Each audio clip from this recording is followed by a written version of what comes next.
Hürmetlik Şərq Türkistanlıq qərindaşlar. Şərq Türkistan xəbər agentliğinin xəbərlər proqramısını görüşünüzü qızğın qarşı alırıq. Tövəndə təfsili məzmunlarını diqqətinizə sunumuz. Xitayning dövlət alqıgan bastırış hərəkəti küçəyməkdə. Independent xəbər torining 10 oktyabr kunidagi xabariga qaraganda, Xitoy doiralari dövlət alqıgan bastırış orqali Yaponiyada yashaydigan Xitoy fuqarolarini bo'libmi atalmış Şinjan, Tibet ve İçki Mongol'dan kelganlarni nishonlab, ularning hukumatga qarshi namoyish qilish, Xitoyga qarshi faoliyat bilan shug'ullanishini to'sgan.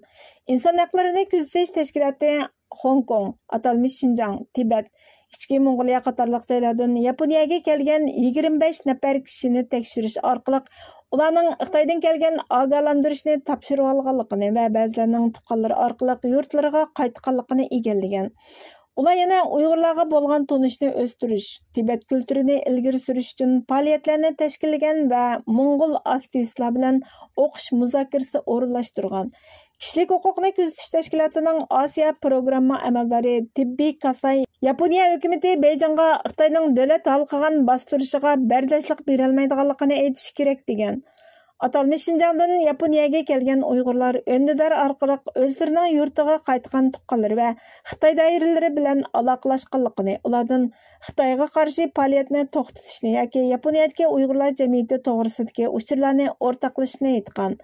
Tayvanlik bir kishi Hong Kongga munosabatlik faoliyatlarga qatnashgan bo'lib, Xitoy elchixonasining muhim hujjatlarni yig'ib olish taklifini topshirib olgan. Ular tutib turish yoki o'ch olishdan ansirab, elchixonaning taklifini rad qilgan.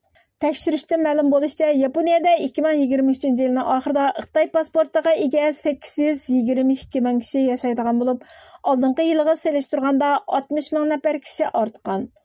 Xitoyning davlat alqagan bostirishi Amerikaliklarga mo xatar elib kelgan. Erkin Osiyo radiosi Xitoycha bo'limining 10 oktyabr kunidagi xabarida aytilishicha, Amerikaning kishilik huquq va emgak ishlariga mas'ul yangi davlat ishlari kotibi Daphne Rand Xalqaro Jumhuriyat instituti chorshanba kuni sahifxonlik qilgan faoliyatda Xitoyning Amerikada yashaydigan tanqidchilarni jimoqtirish tirishchiligining kuchayishi Amerikaliklarning bexatarligiga cho'ng bir tahdid. Xitoyning mustabidlik andisi egilik huquq chegarasi bilan cheklanmaydi. Amerikaliklar Xitoy bilan bo'lgan cho'ng kuch raqobatiga ko'ngil bo'lishi kerak. Chunki Beyjingning kishilik huquq dafsanchiligi sirtqa eksport qilinadi. Ular siyosiy o'qituvchilar, fuqarolar jamiyati va Xitoy Xalq Jumhuriyati ichidagi jurnalist va blog yozuvchilarning orqasidan iz qo'g'labla qolmay, balki hozir surgun qilingan yoki qochib ketgan o'qituvchilarning keyindan mengishga jur'at qildi. Bu Amerikalik bosh topshiruvchilar uchun intayin xatarlik. Dunyoning bexatarligi davlatning bexatarligi bilan cheklanib qolmaydi degan. Rand yana jug'rafiylik siyosiy sabablar tufaylidan Amerikaning kishilik huquqqa daxli taruz qilganligi bayqalgan hukumatlarni doim qo'llaydiganligini e'tirof qilgan. U o'zining davlat ishlari mahkamasining demokratiya, kishilik huquq va emgak idorasining yangi boshlig'i bo'lish sifati bilan bu qo'sh o'lchamni o'zgartirishni tashabbus qilganligini aytgan. Xitoy hukumati Amerikada yashaydigan tanqidchilarga tahdid solish, parakandichilik qilish, hatto uningga qarshi so'z qilishga jur'at qilgan o'qituvchilarga ochiq-oshkora hujum qilish orqali jimiq turishga urindi deb ayblangan. Amerikada yashayotgan Uyg'urlar Xitoyni tanqidlashdan ehtiyot qiladigan. Xitoyning Amerikada turishliq elchixonasining bayonotchisi Liu Pengyu atalmış o'qituvchilarga qarata davlat alqigan bostirish deydigan narsa yo'q. Bu Amerikaning Xitoyga tuhmat qilish uchun to'qib chiqargan masalasi degan. Sharq Turkiston surgundi hukumatining tashqi ishlar va bexatarlik ministri Salih Xudoyor apandi ijtimoiy axborot supsi X'da buningga qarata bayonot e'lon qilib, tahdidni tunish yaxshi bir qadam. Ammo hozir Amerika davlatlik tor bexatarlik markazi va federal tekshirish idorasi FBI cho'qim Xitoyning davlat alqigan besimiga qulaylik yaratib berganlarni tekshirib bartaraf qilishi kerak. 2018 yili mayda men Sharq Turkiston Milliy Uyg'unish tashkilotining qurilganligini e'lon qilib, Amerika parlament binosining oldida Uyg'ur siyosati qonuni, Xitoy katibatlariga jazo yurgizish, Uyg'ur irqiy qirg'inchiligi va Sharq Turkistonning ishg'ol qilingan davlat ekanligini e'tirof qilishni talab qilib, kundalik namoyish qilayotgan vaqtimda Xitoy istixborot apparatlari darhol muhojiratga Uyg'urcha so'zlaydigan vakolatchilarni ishga solib, menga va oilamdagilarga tahdid qilish, parakandichilik selish, qo'rqitish orqali tashabbus va talablarimni yetkazish uchun qilayotgan faoliyatlarimni texab boshlashdan burun jimiq turishga urindi. Bu vakolatchilar Facebook, Instagram va YouTube qatorliq ijtimoiy axborot vositalari orqali Sharq Turkiston Milliy Uyg'unish harakati olib berayotgan namoyishlarning Amerikaga qarshi ekanligini, muhojiratga Sharq Turkiston xalqini bo'lish uchun Amerika Amerikani Xitoyning mustamlika, ishg'ol va irqiy qirg'inchilik qilmishiga qarshi turishga chaqirayotganligidan iborat yolg'on uchurlarni tarqatdi. Kishini texmo andishiga soladigan, Uyg'urlarga vakillik qiladiganligini o'tirg'a qo'ygan bir qism Uyg'ur kishilik huquq tashkilotlarining rahbarlari ochiq-oshkora namoyishimizni boykot qilishga chaqirdi va qatnashgan har qanday Uyg'urni chetga qoqimiz deb tahdid soldi. Bu qo'rqitish taktikasi mag'lub bo'lib, biz harakatlantirgich kuchga erishib, Sharq Turkiston mustaqilligining yalqinini qayta ulg'aytib, muajiratdagi Sharq Turkistonliklar birla vaqtda qo'zg'alib dunyoviy namoyish qilganda Xitoy Uyg'ur tillik vakolatchilarini qo'llanib, qonun turg'izish yo'li bilan tirishchanlikni kuchaytirdi. Uyg'ur tillik vakolatchilarning biri ma'lum Uyg'ur shaxslarning yordamida tunilgan kishilik huquq faoliyatchisi sifatida Turkiyadan elib kelindi. U oldingi qatordagi Uyg'ur kishilik huquq tashkilotida fidoi bo'lib ishladi. Uning tarmoqlari bilan hamkorlashgandan keyin yolg'on ayblashlari va qonunlari orqali meni diaspora va sirtqi dunyoda shaytonlashtirib chetga qoqmoqchi bo'ldi. Ularning maqsadi mening mustaqillikni tashabbus qilishimni aniq bostirish edi. Buningga Xitoy Kompartiyasi siyosiy bürosining 1996-yildagi 7-nomerlik hujjatining 8-nomerlik ko'rsatmasiga aniq amal qilingan bo'lib, uningda chegara sirtidagi milliy bo'lginchilik faoliyatlariga kelsak, barliq zarur dialog va kurashlarni elib berish, chegara sirtidagi tekshirish va o'rganishni kuchaytirish, munosabatlik yuzlanishga oid uchur to'plash, barliq vositalarni ishlatib, bo'libmi tashqi bo'lguncha kuchlarning atalmish Sharq Turkiston masalasini xalqaralashtirishning oldini olish, tashqi bo'lguncha kuchlarni bo'lishni asosan ishga oshirish, o'z mavqesidan yanmagan osondagi kishilarni chetga qiqish, ularga qarshi kurash qilish, Xitoy va chet eldagi Xitoy nufusi ko'p rayon yoki shaharlarda baza qurish, har xil tashviqotlarni taraqqiy qildirish, keng va cho'nqur do'st tutish, bo'lgunchilik faoliyatini to'liq cheklash deyilgan. Xitoyning bu ochiq-oshkora davlat alqigan besim taktikasiga qaramay, Amerika hukumatı harakat qila olmadi. Texmo chataqiri Amerika fuqarosi bo'lish suhbatim bilan Zastatilla umikidagi sudda mening asosiy huquqim rad qilindi.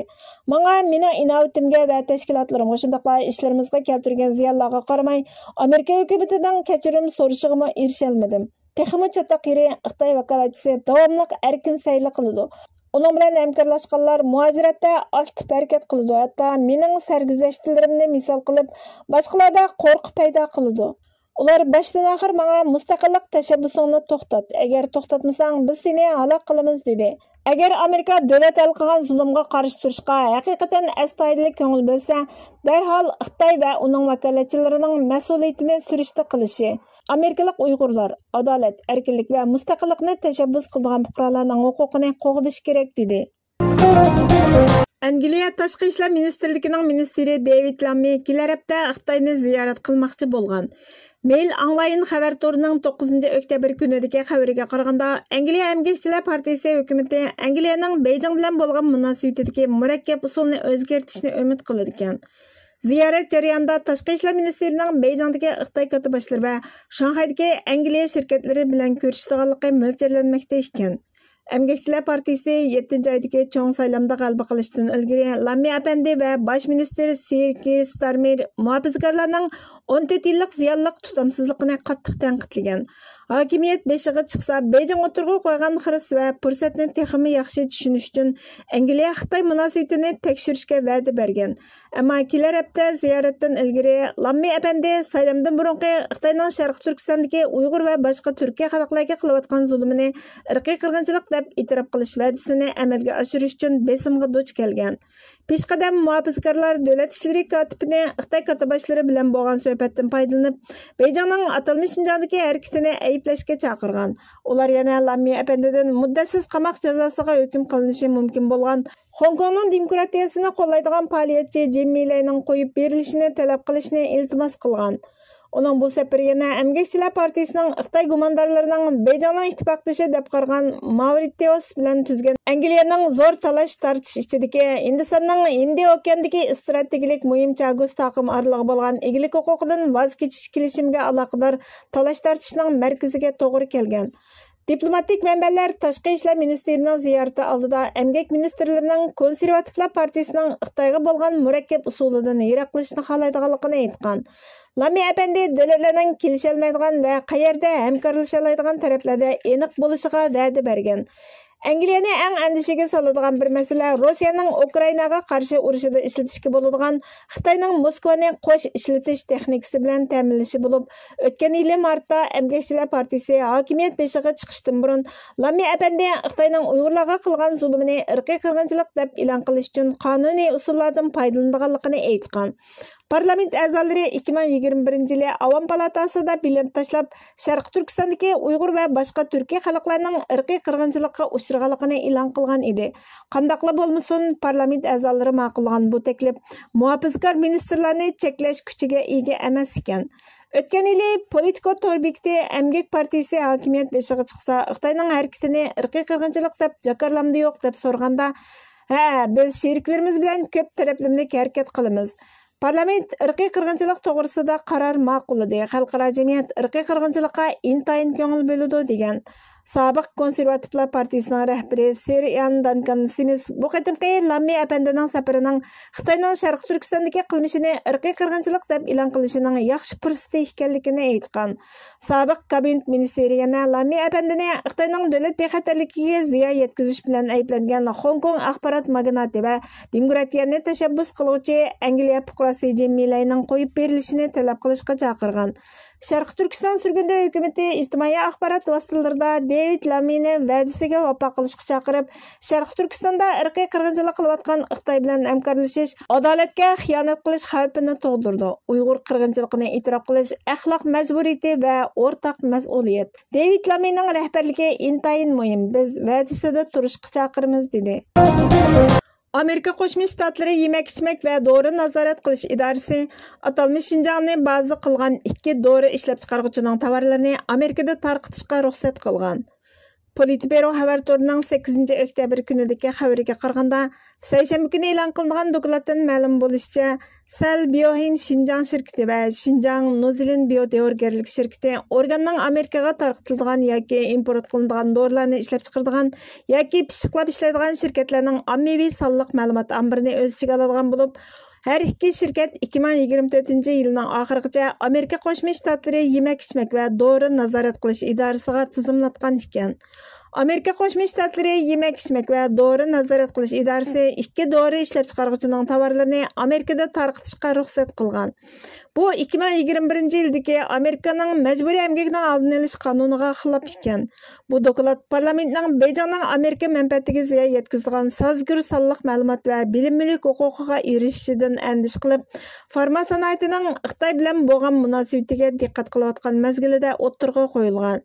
Yer sharviy to'qinishi va bexatarlik masalasidagi sonliq ma'lumotlarni tahlil qilgan Washingtondagi foyda olmaydigan ilg'or mudofaa tadqiqot markazi ommaviy hujjatlarni tekshirib, dorigarlik kasbining atalmish Xinjiang Uyg'ur avtonom rayonida mavjudligini aniqlab chiqib, tekshirish natijasining dastlabki nusxasini dunyodagi ba'zi xabar qurilishlariga sungan.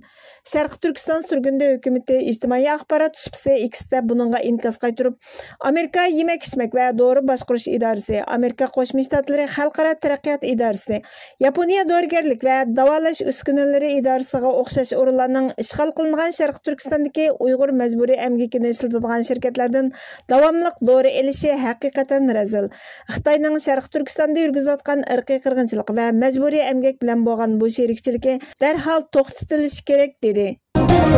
O'qimishliqlar sepidagi nupuzga tayinib tasmaliq shalg'utliq tutumini bozor topqizish bilan yoshirin oldagi royish fuqarolik sepiga o'tish hodisalari millat istiqboli uchun elib aytganda ichidan xuratquchi vaboliq jihatdan farqsiz tutum, ijtimoiy illat va marazliklar jumlasidandir.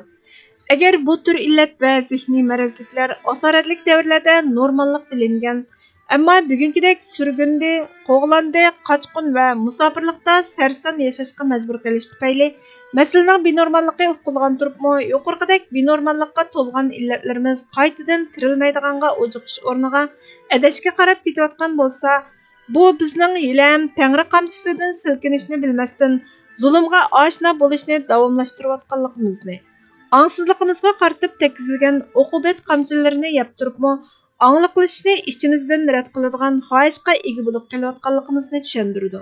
Shundaqla mazlumlikdan iborat tajovuzchi zolimga qarshi har turli qarshilik vositalarini ishlab chiqarish engimizni harakatdan to'xtatishga elib bordi. hamda mazlumluq suhbatimizda harakat va qarshilik qilishda vosita tanlamaslik imtiyozlariga ega bo'lishimizga qaramay, qahramonlarcha yashash imtiyozi va salohiyatini cho'rib tashlayotganligimizni, qisqasi zolimning qo'lida halok bo'lishga moyillik ichida ketayotganligimizni, haqqa kelganda bo'yin to'lg'ashqa, mustamlikachiga kelganda uningdan shafqat kutib parda orqasida nomaqullik ko'zini qisishga tayyor holatda ekanligimizni tushuntirib berdi. Acaba bular zulmga haqliqlashishning, qamchilanishmi ozlik qiladigan halokatga ongsizlarcha tilab tepishning beshorati bo'lmay nima?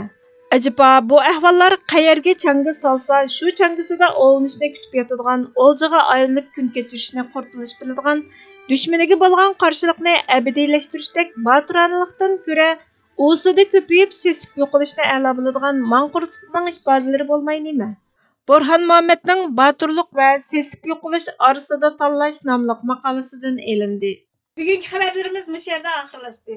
Bizga vaqt ayirganingiz uchun ko'pdan ko'p rahmat. Kelar qatimki programmamizda ko'rishguncha Allohga omonat bo'lgaysizlar.